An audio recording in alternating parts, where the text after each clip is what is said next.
What's going on, YouTube? This is SG1 Sports, and it's time for my pre-spring college football top 25 for the upcoming 2023 season. We're going to jump right into this, start at the top, usually work our way from the bottom to the top, but it seemed to me to make a little bit more sense as far as why certain teams are ahead of other teams if I start at the top. I realize that a lot of teams, spring practice well underway, some of the spring games have actually already happened. But it just took me a long time to really go through these teams. I wanted to really evaluate the rosters, look at everything they had coming back, everything they're adding in the transfer portal, and a couple of things that are going to be different about my top 25. And I know a lot of you are going to question some of these rankings, but a couple of things. First of all, I think people get too hung up on is the quarterback coming back, the star players on offense coming back, and they don't dig into the offensive line, the defensive line, the secondary, things like that. And then a lot of times people just go with the mainstream media teams, the popular teams. But I really tried to remove all of that from my top 25 and really break down the full rosters to give you the most accurate pre-spring top 25. And we'll do this again after the spring. But what's crazy is the transfer portal. It's gonna go absolutely nuts when spring is over. And you're going to see a lot more movement, and you're probably going to see the rankings change. But as it stands right now, these are my top 25 teams. And we'll start with Georgia at the top. And I'm going to try to go through this as quickly as possible. I actually made a few notes for each team. Normally, I just do this all off of memory, but I did make some notes. So for Georgia, yes, they lose a lot of production from last year, but if you look at the way they reload, you look at all the guys, the second stringers that played significant minutes last year, those guys are ready. And this program has become the top program. I think everyone agrees in all of college football. They've won the national championship the last couple of years. Dominic Lovett, wide receiver from Missouri, will be big for them as well. But yeah, you just look at what they have built. The young guys that are coming up, they just reload there. And I'm really not concerned with Georgia right now. Now they're my top team. And Michigan is at number 2 for me. This team is absolutely loaded as well. I would say the only question mark is the wide receiver position. Who's going to step up there? But they've got probably the best running back duo in the country. Probably the best offensive line in the country. I know the deepest. I mean, their second string offensive line could start for a lot of teams in college football. Most everyone back on defense. Every single linebacker is back. So Michigan should be right there near the top of college football. All right, number 3 is Florida State. And I apologize to the Florida State fans. I didn't have them in my top 10 in my way too early top 25. And I saw them in a lot of other people's. And I was like, I don't know. I'm not buying it. But as I really dug into this team, wow, this team's going to be really good. My concern is maybe the wide receiver position outside of Johnny Wilson, who's going to step up there, but they are really loaded everywhere. No holes in this team. They did a really good job in the transfer portal. Where they did have some losses, they just reloaded in the portal. This team is going to be better. I think they have improved their roster, and they are a legitimate playoff contender, and I'd say the front runner in the ACC. Number 4 is USC. You look to Caleb Williams coming back. Obviously, that's big. Can the defense improve? That's going to be the big question mark. But remember, even at Oklahoma, Lincoln Riley, they didn't have great defenses, and they still were able to get into the top 4 and make it to the college football playoff most of the years there. So I'm not, I think they can do a lot of big things without improving a lot on the defense. I expect them to improve some, but that's going to be their big question mark. They're solid across the board on the offensive side of the ball. Did a really good job in the transfer portal.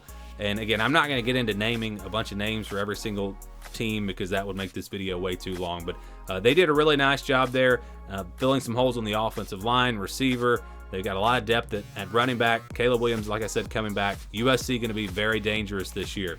Number 5 is Penn State, another team that a lot of people are high on. As I look into this roster, I agree with that.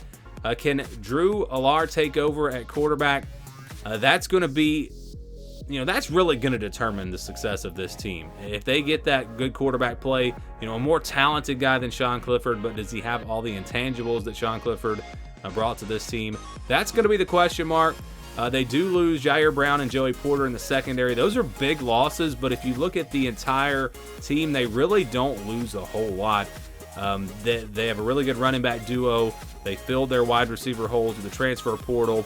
They have 4 guys coming back on the offensive line that have starting experience. And again, outside of those 2 players in the secondary, defense is absolutely loaded. They're going to be really good on that side of the ball. Let's go to number 6. That is LSU. LSU going to be a very dangerous team this year. My real concern with them is the offensive line and the secondary, especially depth. They don't have a lot of depth there. We'll see if they add anything else in the transfer portal. But their starting unit, it might be the best in the SEC, right there with Georgia. Both sides of the ball look really, really good, except, again, maybe secondary is an issue. Depth on that offensive line an issue. You got options at quarterback with Jaden Daniels coming back. Obviously, he's going to be the front runner, but Nussmeier will be there as well. So I think LSU, a very dangerous team in the SEC. Number 7 is Alabama. They lose a lot. I mean, you look at what they lose across the board. Bryce Young, they lose Jahmyr Gibbs. They lose all these great players on defense. We know they're able to reload, but I don't know if they're a top 4 team just by reloading this year, because they lose so much. Offensive line, they've got some holes to fill there. And they didn't really do a whole lot in the portal. We'll see if that changes after spring. So I think Alabama maybe takes a bit of a step back. Without Bryce Young, he really carried this team the last couple of years at times. And without him, I think they take a bit of a step back down to number 7. Ohio State for me is at number 8. This is an interesting team here. New quarterback, obviously going to be a big topic this offseason. I think they'll be fine at quarterback, but will they get what they got from C.J. Stroud? That's the question. Both of their offensive tackles, they have to replace those. At times struggled to run the football last year. That offensive line, we'll see what they can do. Can the defense improve? You look at their secondary. I'm not seeing what looks to be a great secondary for Ohio State. They have a lot of strengths, though. They're loaded at wide receiver and running back. Those positions, they're set. Their pass rush should be really good. And they bring back a lot at linebacker. So, there are some question marks, but there are some strengths. And I really don't know what to expect from Ohio State. Again, that quarterback position going to be really interesting to watch. But that's not really the main reason why I've got them down at number 8. It's some of those other question marks, offensive line, secondary. I think they'll be fine at quarterback. But, again, will they be as good as they were last year with C.J. Stroud? Number 9 is Notre Dame. This team brings back a lot as well. Almost everyone really coming back that was a big-time production for them last year. Michael Mayer gone at tight end. That's a big one. Isaiah Foskey on the defensive side. Those are big losses. But again, if you look at the entire team, they bring a lot back. They need their wide receivers to step up. They have 4 out of their 5 starters on the offensive line back. All their running backs are back. And didn't really do a whole lot in the transfer portal. Didn't lose a lot. Didn't gain a lot. But Sam Hartman coming over at quarterback obviously is going to be huge. He's a game changer. If they can get more out of the passing attack, Notre Dame becomes very dangerous. Washington at number 10. Michael Penix coming back. Obviously, that's really big for them. They lose 3 really good offensive linemen. They're thin at linebacker. Can the secondary get better? They struggled there a little bit last year. They are loaded at running back and wide receiver, kind of similar to Ohio State.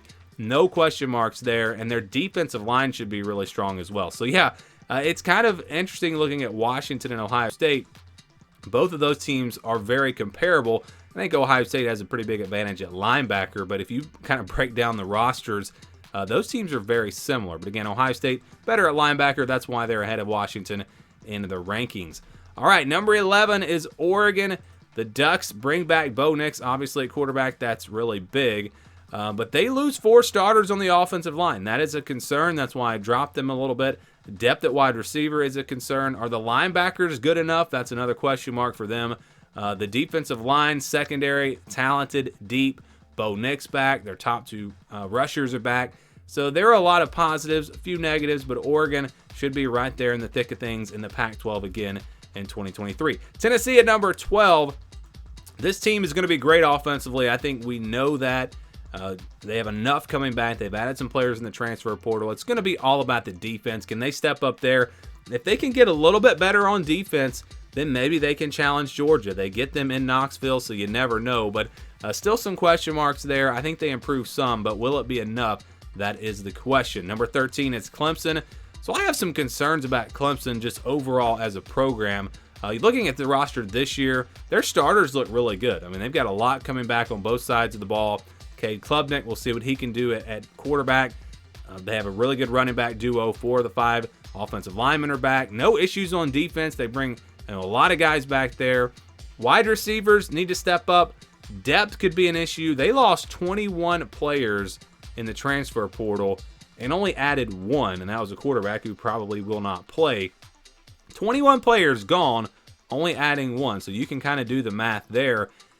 This team has been dependent on building from their recruiting classes. Well, their last 2 classes ranked 14th and 15th in the country. I think Clemson, if they don't start using the transfer portal, they could be in trouble. If they don't get back to getting top 5 classes and they don't use the transfer portal, I'm very concerned about this program. This year, depth, again, could be an issue. Their starters are really, really good. If they can stay healthy, they could be a playoff contender. Number 14, Utah. Utah winning the Pac-12 again last year. You look at the offense, they lose Keithy. That's a big loss. 2 offensive linemen gone. Now, they will lose their top rusher, but they've got depth at that position. Cam Rising returning will be big for them at quarterback. A defense should be solid. Once again, they lose a few players, but they add a few players in the transfer portal. And I think Utah right there among the top teams in the Pac-12 once again. Ole Miss at number 15. You just have to go to the transfer portal.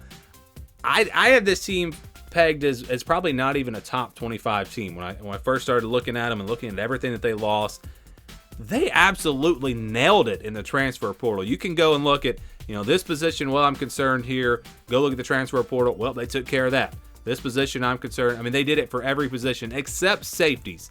Safety is the one concern I have for Ole Miss. They lose some guys there, and they didn't do a whole lot in the portal at that position. But everywhere else, I'm telling you, Ole Miss is looking really good. They reloaded through the transfer portal. They've got options, 3 options at quarterback. This is going to be a dangerous team. I think people may be sleeping on the Rebels. You look at how they finished last year. But I think Ole Miss has a chance to be really good this year.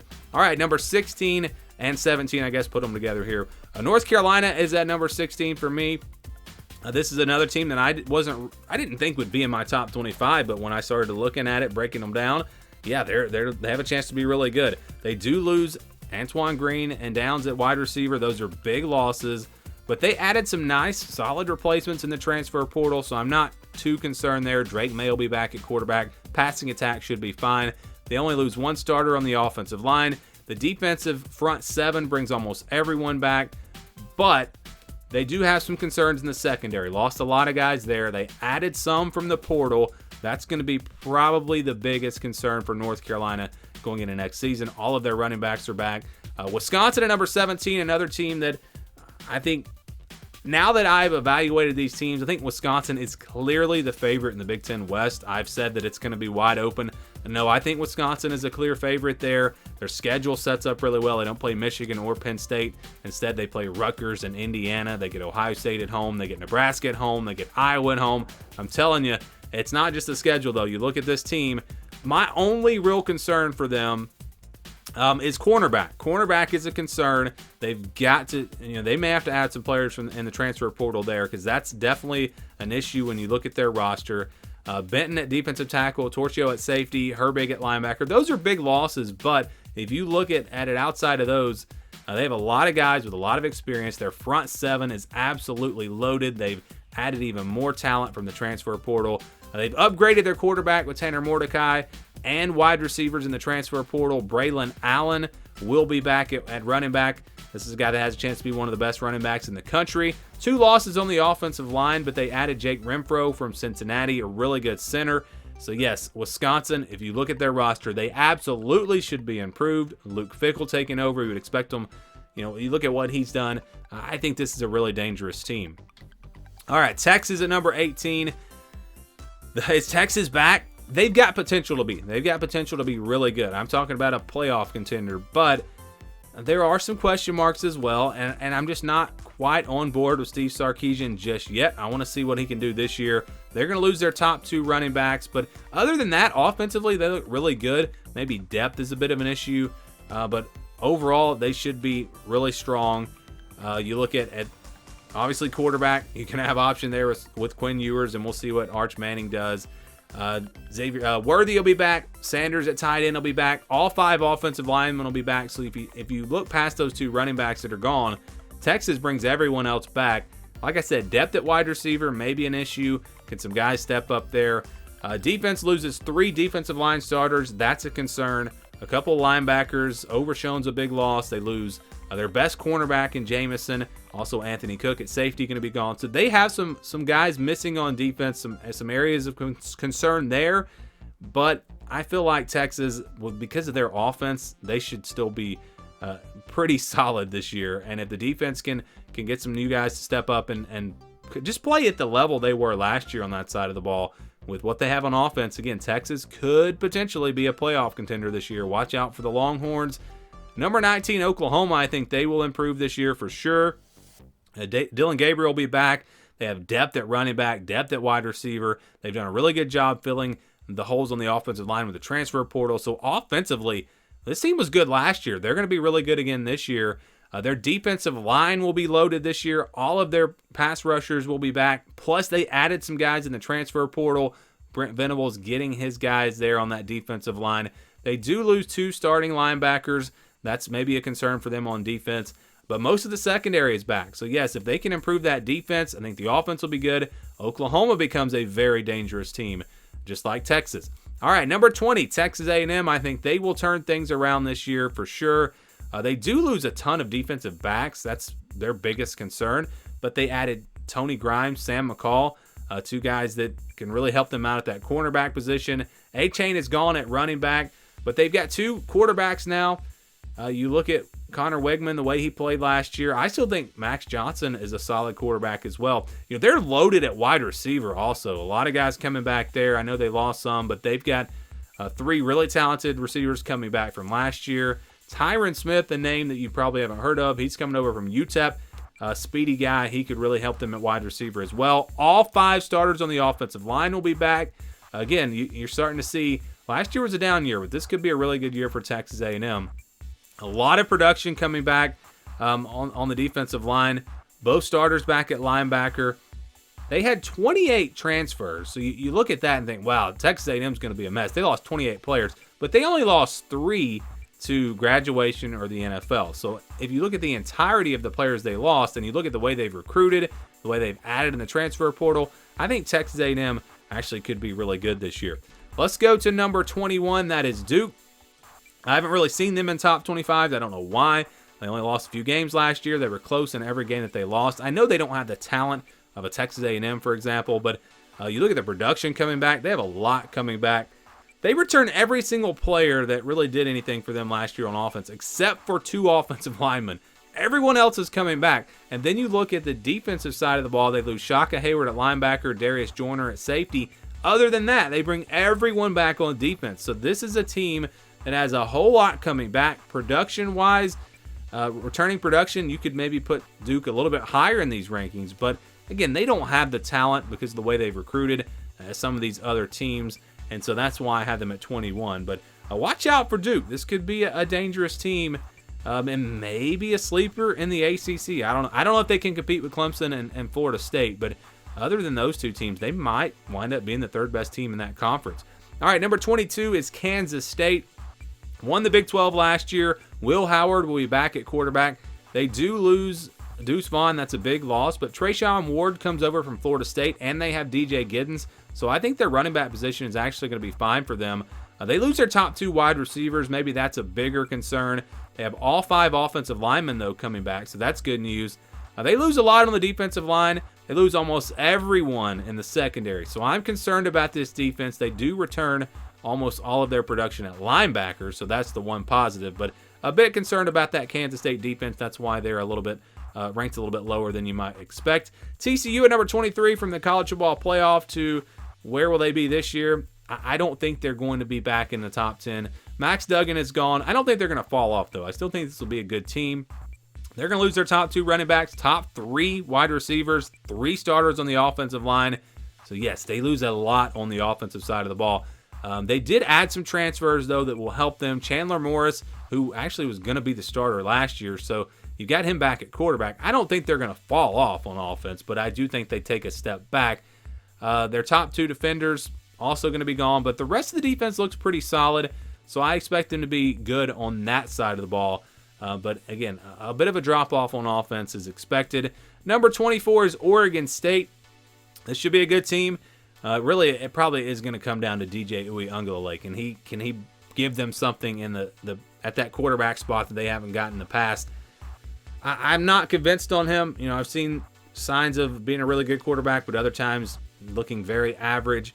They lose 3 starters in the secondary. They lose both of their linebacker starters. They lose their top 2 wide receivers. They lose their top tight end. But again, they add DJ. They return all of their running backs. They return 4 out of 5 offensive linemen. They return all of their defensive linemen. So again, this is a team that has potential, but they have some question marks as well. And then we get to our final team. That's going to be Tulane, team that made it to the New Year's Six last year. They've got enough coming back this year where they could make another run. And with UCF, Houston, and with them moving over to the Big 12 and Cincinnati as well, that really could put Tulane in the driver's seat for that New Year's Six, to be that group of 5 team. If they can continue their program the way it's heading. Pratt is back at quarterback, obviously. That's huge. They do lose their top rusher. They have solid production, though, back at wide receiver. They lose 2 really good tight ends. That's a big loss. Lose a couple of starters on the offensive line. They do return everyone pretty much on the defensive line, return their cornerbacks, but they do lose their top 2 linebackers and their top 3 safeties. They filled some of those holes with a portal, but I think you can expect a step back at those positions. So, yes, Tulane should still be good. Maybe not quite as good as last year, but I still wanted to put them in the top 25, if nothing else, just to recognize what they did last season. So this video still went a little bit longer than I wanted it to, but I wanted to give a little bit of information about every single team. We'll be talking about these teams a lot more throughout the offseason, and I'm working on ranking all of the Power 5 teams, so we'll come back and talk about the rest of the teams. I'll tell you where I have them ranked as well. Give me your thoughts on my top 25. Give me your top 25 down in the comments below. Thanks for watching, and stay tuned for more here on the SG1 Sports College Football Channel.